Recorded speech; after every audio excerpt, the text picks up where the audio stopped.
Buenos días, mi nombre es José Alejandro Carrera Ríos, estudiante de Ingeniería Electrónica de la Universidad Nacional Abierta de Distancia UNAD. Soy en el curso de electromagnetismo, en el grupo del componente práctico 49521 con la tutora Cesley Pinilla. A continuación a realizar la sustentación del ejercicio de la práctica número uno, que es sobre corriente eléctrica, sentido de la corriente, intensidad de corriente, todos esos que es un capacitor, la ley de nodos, en resumen. Bueno, entonces para esto con los experimentos. El experimento primero es el circuito en serie de resistencias. Entonces tenemos una fuente de voltaje, tres resistencias en serie. El voltaje entra, sale y retorna. Así se toma la medición. En este caso se utiliza una fuente de 12 voltios. Y para calcular la resistencia se coloca en cada extremo de la resistencia, en continuidad. A partir de eso, con el código de colores, 220 ohms, con una tolerancia de 5% que es la franja dorada, en la resistencia 2 de 3 kilo ohms y 4 kilo ohms, esas fueron las que fueron utilizadas en este caso para este circuito. Es un circuito básico, son fáciles de medir. Su resistencia equivalente es igual a sumar cada una de sus resistencias. 220 más 3000 ohms más 4000 ohms nos da 7.2 kilo ohms. Y para hallar por medio de la ley de Ohm, podemos hallar lo que es la, el amperaje o la corriente. Siguiente nos dice calcular el valor teórico de la el valor teórico del voltaje en cada resistencia. Entonces, cogemos la corriente sobre el ohmiaje, nos da la cantidad de voltios utilizando la ley de Ohm. Y al final, si sumamos cada uno de los valores, nos da un total de los 12 voltios. Luego nos dice que compare los resultados teóricos con los resultados prácticos y explique la diferencia si existen. Como observamos los resultados teóricos aplicados en la ley de Ohm, es la intensidad. En la intensidad es directamente proporcional a la diferencia potencial. O sea, el voltaje, si sumamos los voltajes en cada una de las resistencias, nos da como resultado 12 voltios que aplicamos en la fuente inicial. Solo tenemos pequeñas diferencias, son por los decimales utilizados en los cálculos. Para un circuito en paralelo, lo que hacemos es, llega a entrar el voltaje por acá, o sea, el voltaje se divide. Llega por los nodos, se divide, entra, sale, y así realizamos el montaje en el circuito de Tinkercad. Lo mismo, aquí tomamos los valores de la corriente, que está dado en miliamperios, los valores de cada una de las resistencias, 3 kilo ohms, 1 kilo ohm, 5 kilo ohms, el valor de la corriente, el valor del circuito fue de 9 voltios, y para hallar la resistencia equivalente es uno sobre la resistencia uno más uno sobre la resistencia 2 más uno sobre la resistencia 3. Entonces, esto nos da este cálculo.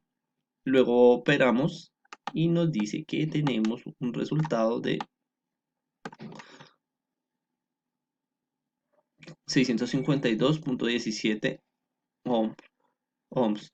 Luego con la ley de Ohm ap- aplicamos y eso nos da el valor total de la corriente del circuito. Los valores del voltaje para cada resistencia, la intensidad por cada resistencia. Así la calculamos. Intensidad es igual al voltaje 1 sobre la resistencia 1. Igual para las otras dos. Comparando los resultados técnicos con el simulador, son valores aproximados en cuestión de si expresamos los amperios en miliamperios, son bastante aproximados si tenemos en cuenta todos los valores decimales. El siguiente punto, el circuito mixto. Realizamos el montaje con 5 resistencias. Como observamos, están unas en serio, dos en paralelo. Entonces, para eso tenemos que hacer una reducción de resistencias para calcular la resistencia total. Estos son los valores que utilizamos para cada una. El voltaje y la corriente en base al simulador. Esos fueron los valores que nos dieron. Entonces realizamos el cálculo de la resistencia equivalente que nos da combinamos lo que es la suma de serie y combinamos con el paralelo para poder calcular una resistencia equivalente que nos da 291,96 teóricos. Luego, según el simulador, bueno, utilizamos la ley de Kirchhoff para hallar los valores de la malla. Entonces es un sistema de ecuaciones básico, donde es la intensidad por la resistencia 1 más la resistencia 5 sobre la intensidad 1 menos la intensidad 2, y así vamos reemplazando valores para hallar cada uno de las ecuaciones que vamos a utilizar. En este caso es esta para la malla 2, malla 3, es esta para la malla 2, para la malla 3 utilizando las fórmulas dadas, y tenemos un sistema de ecuaciones, el cual lo vamos a expresar en una forma de matriz, y vamos a hallar primero la determinante de la matriz. Aquí pues omití pasos de cálculos, pero esto se calcula la diagonal principal sobre la diagonal secundaria. Realizamos todos los cálculos y nos da 3.376 por 10 a la 6 para hacer algo más compacto. Luego hallamos la determinante de X, la determinante de Y, reemplazando cada uno de esos valores. Vemos cómo se alternan. Determinante. Y ya después, en base a la determinante principal, cogemos cada una de las intensidades, digamos, de la X sobre la determinante principal, nos da el amperaje total de la malla 1. Igual para las otras mallas. Ya teniendo una vez los voltajes y perdón, la corriente y por el ohmiaje, empezamos a realizar los cálculos en cada resistencia.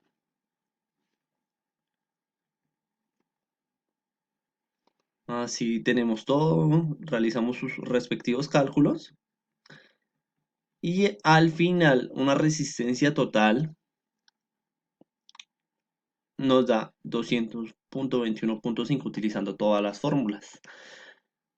Así concluimos el experimento número 1 y comprobamos la ley de Kirchhoff.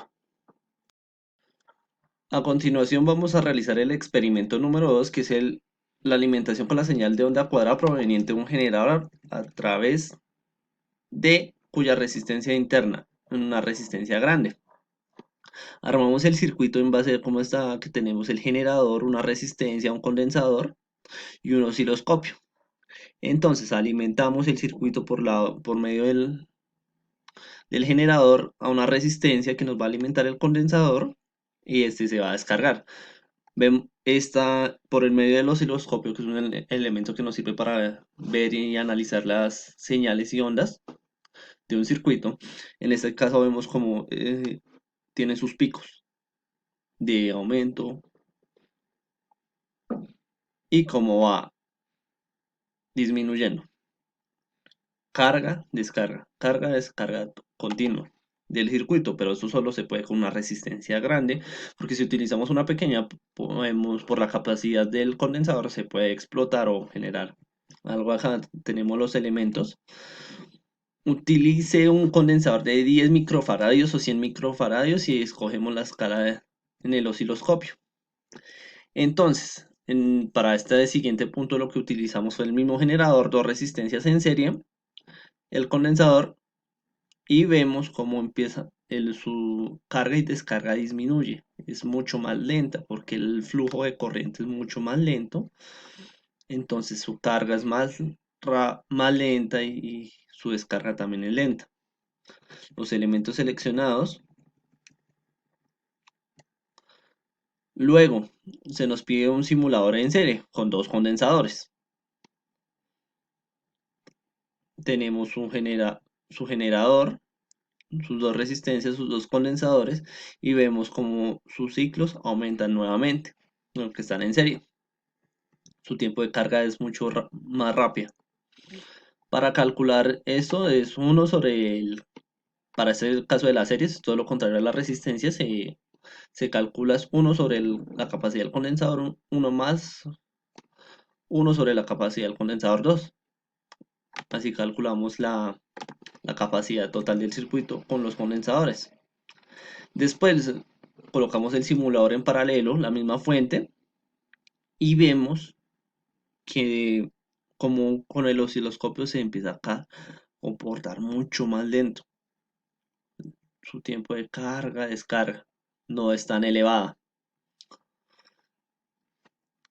Para la capacidad total de los condensadores se utiliza en serie. Sumamos sus valores para calcularlo. Y el experimento número 3, ¿qué tiempo tarda en almacenarse la energía en un capacitor?